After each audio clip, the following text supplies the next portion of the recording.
नमस्कारः, स्वागतम।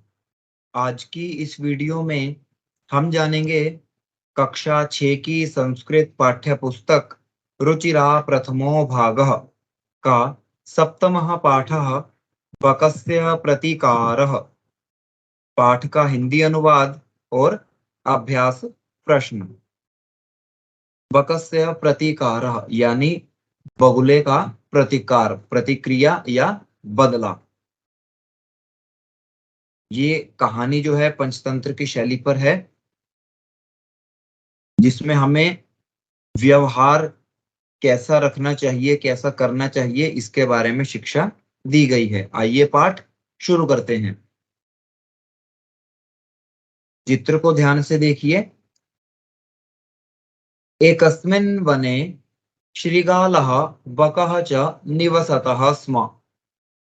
एक वन में सियार और बगुला रहते थे। तयोः मित्रता आसीत्। उन दोनों में मित्रता थी।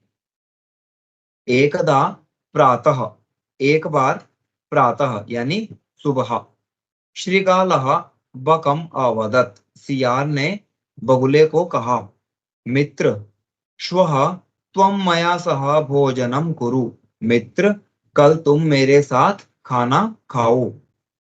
श्रीगालस्य निमंत्रणेन, सियार के निमंत्रण से, बुलावे से, बकः प्रसन्नः अभवत्, बगुला प्रसन्न हो गया, खुश हो गया। अग्रिमे दिने, अगले दिन, सह भोजनाय, वह भोजन के लिए, श्रीगालस्य निवासम अगच्छत्, सियार के निवास पर गया। अगले दिन वह कौन? बगुला भोजन के लिए, खाने के लिए सियार के निवास स्थान पर गया। कुटिल स्वभावः श्रीगालः, कुटिल स्वभाव वाले सियार ने, स्थाल्याम बकाय क्षीरोदनम अयच्छत्, स्थाल्याम थाली में, बकाय बगुले को, क्षीरोदनम अयच्छत् खीर दी,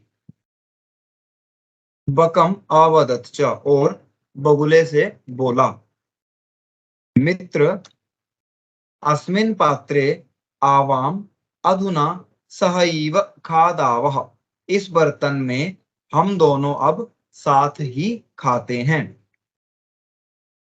भोजन काले बकस्य चंचुः, भोजन के समय बगुले की चोंच, स्थालीतः भोजन ग्रहणे समर्था न अभवत्, थाली से भोजन ग्रहण करने में समर्थ नहीं थी।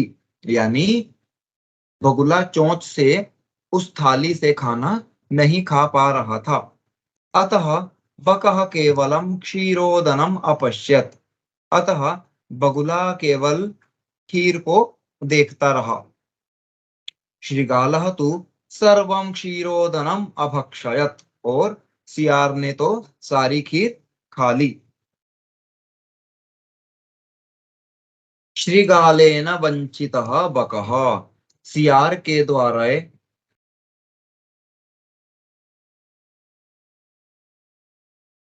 श्रीगालेन वंचितः बकः, सियार के द्वारा ठगे जाने पर, सताए जाने पर, बकः अचिंतयत्, बगुले ने सोचा, यथा अनेन मया सह व्यवहारः कृतः, जैसा इसने मेरे साथ व्यवहार किया है, बर्ताव किया है, तथा अहम अपि तेन सह व्यवहरिष्यामि, उसी प्रकार मैं भी उसके साथ बर्ताव करूंगा। एवं चिंतयित्वा, ऐसा सोचकर, सह श्रीगालम अवदत्, उसने सियार से कहा, मित्र, त्वम अपि श्वः सायं मया सह भोजनम करिष्यसि। दोस्त, मित्र, तुम भी कल शाम मेरे साथ भोजन करोगे। बकस्य निमंत्रणेन, अब बगुले के निमंत्रण से, श्रीगालः प्रसन्नः अभवत्, सियार खुश हो गया। पहले हमने देखा था कि सियार बगुले को निमंत्रण देता है, और अब बगुला सियार को निमंत्रण देता है। यदा श्रीगालः सायं, जब सियार शाम को बकस्य निवासम, बगुले के निवास पर भोजनाय अगच्छत, भोजन के लिए गया। तदा बकः संकीर्ण मुखे कलशे, तब बगुले ने छोटे मुख वाले कलश में यानी सुराही में क्षीरोदनम अयच्छत, खीर डाल दी। श्रीगालम च अवदत, और सियार से बोला, मित्र मित्र, आवाम अस्मिन् पात्रे, हम दोनों इसी बर्तन में सहैव भोजनम कुर्वः, साथ ही भोजन करते हैं। बकः कलशात चंचवा क्षीरोदनम अखादत, बगुले ने कलश से चोंच के द्वारा सारी खीर खा ली। परंतु श्रीगालस्य मुखम कलशे न प्राविशत, लेकिन सियार का मुख कलश में नहीं गया। अतः बकः सर्वं क्षीरोदनम अखादत, इसलिए बगुला सारी खीर खा गया। श्रीगालः च केवलम ईर्ष्यया अपश्यत, श्रीगालः च केवलम ईर्ष्यया ईर्ष्यया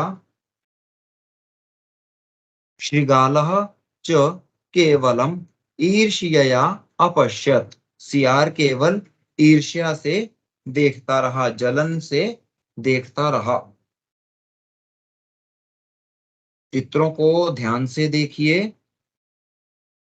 पहले वाले चित्र में सियार ने बगुले को थाली में खाना दिया, जिसकी वजह से बगुला भोजन नहीं खा सका, और उसी का बदला लेने के लिए या सियार को उसकी गलती समझाने के लिए बगुले ने भी बिल्कुल वैसा ही किया और एक छोटे मुंह वाले बर्तन में खीर दी, जिसमें सियार का मुंह गया ही नहीं।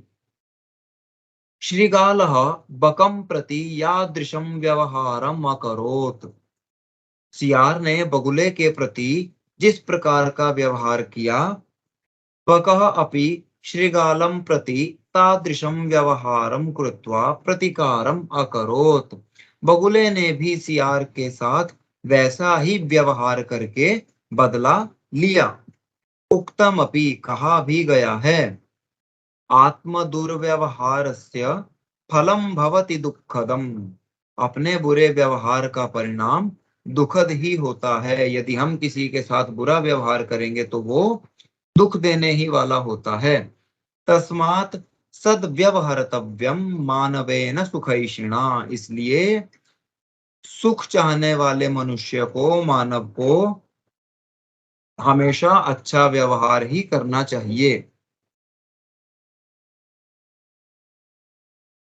तो ये था इस पाठ का हिंदी अनुवाद, एक छोटी सी कथा जिसमें मनुष्य को कैसा व्यवहार सामने वाले के साथ करना चाहिए ताकि हमारे साथ भी अच्छा व्यवहार हो, इसकी शिक्षा दी गई है। आइए अब पाठ आगे पढ़ते हैं। अभ्यास प्रश्न पहला, उच्चारणम कुरुत, शब्दों का उच्चारण करेंगे। यत्र, तत्र, कुत्र, अत्र, अन्यत्र, यदा, तदा, कदा, एकदा, च, अपि, अद्य, श्वः, ह्यः, प्रातः, अहर्निशम्, अधुना एव, कुतः, सायं। इन्हीं शब्दों का एक बार अर्थ देखेंगे क्रम से। यत्र, जहां, तत्र, वहां, कुत्र, कहां, अत्र, यहां, अन्यत्र, कहीं और, अन्य स्थान पर। दूसरी पंक्ति, यदा, जब, तदा, तब, कदा, कब, एकदा, एक बार, च, और, अपि, भी, अद्य आज, श्वः आने वाला कल, ह्यः बीता हुआ कल, प्रातः सुबह, अहर्निशम दिन रात, अधुना अब, एव ही, कुतः कहाँ से, सायं शाम को। आइए अगला प्रश्न देखते हैं। मंजुषातः उचितम अव्यय पदम चित्वा रिक्त स्थानम पूरयत। मंजुषा से उचित अव्यय पद को चुनकर रिक्त स्थान पूरा कीजिए। अव्यय पद किसे कहते हैं? वे पद या वे शब्द जो सातों विभक्तियों में, तीनों वचनों में, तीनों लिंगों में एक समान रहता है, जिसमें कोई बदलाव नहीं आता, उसे अव्यय पद कहते हैं। आइए पहला देखते हैं। डैश भ्रमणम स्वास्थ्याय भवति। क्या आएगा? प्रातः भ्रमणम। डैश सत्यम वद, सर्वदा सत्यम वद। त्वं मातुलगृहं गमिष्यसि। प्रश्न चिन्ह लगा है, क्या आएगा? कदा। त्वं कदा मातुलगृहं गमिष्यसि, कब जाओगे? दिनेशः विद्यालयं गच्छति, अहम अपि, मैं भी, तेन सह गच्छामि, उसके साथ जाता हूँ। विज्ञानस्य युगः अस्ति, अधुना। अधुना अब विज्ञान का युग है, समय है। रविवासरः अस्ति, अद्य, आज रविवार है। ये था दूसरा प्रश्न। अगला प्रश्न देखते हैं, तृतीय। अधोलिखितानां प्रश्नानां उत्तरं लिखत। श्रीगालस्य मित्रं कः आसीत्? स्थालीतः कः भोजनं न अखादत्?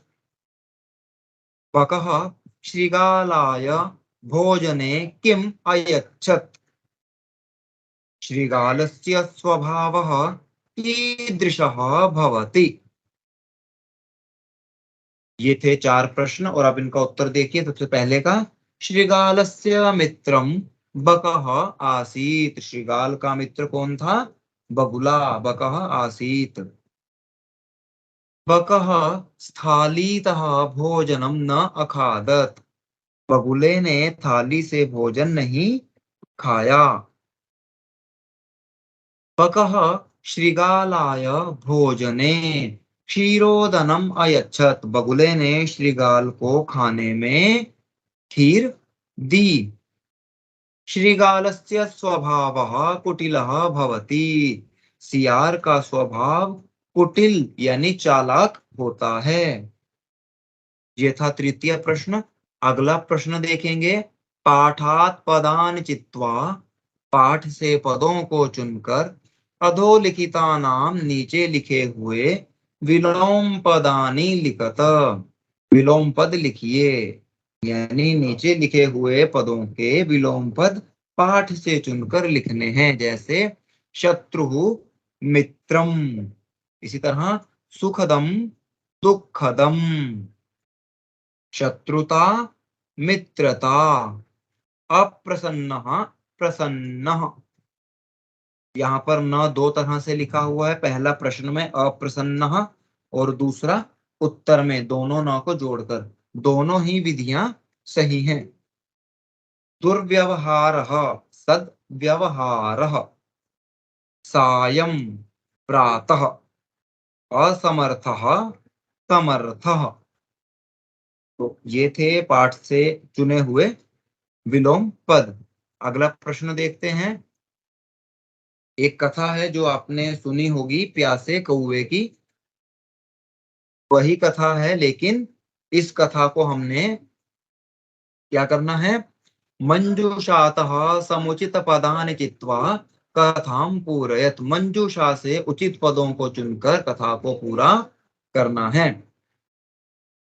एकदा एकः काकः आसीत्। एक बार एक कौवा था। कैसा? पिपासितः, प्यासा। सः जलम पातुम अभ्रमत, वह जल पीने के लिए घूमा। कहाँ? इतस्ततः, इधर उधर। परम जलम न प्राप्नोत, लेकिन कुत्रापि कहीं भी जल नहीं मिला। अन्ते सह एकम घटम अपश्यत, अंत में उसने एक घड़ा देखा।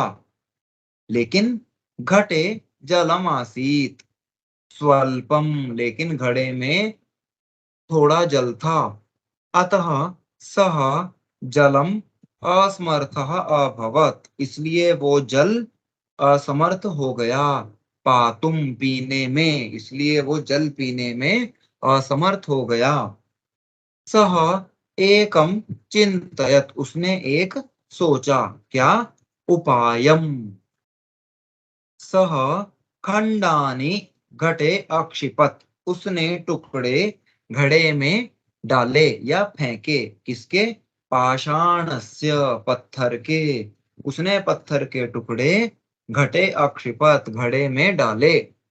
एवं क्रमेण, इस तरह, घटस्य जलम, घड़े का जल, आगच्छत, आ गया। कहाँ? ऊपरी, ऊपर आ गया। काकः जलम पीत्वा अभवत, कौवा जल पीकर हो गया। क्या हो गया? संतुष्टः, संतुष्ट हो गया। परिश्रमेण एव सिद्ध्यन्ति, परिश्रम से ही सिद्ध होते हैं। क्या सिद्ध होते हैं? कार्याणि, काम परिश्रम से ही सिद्ध होते हैं।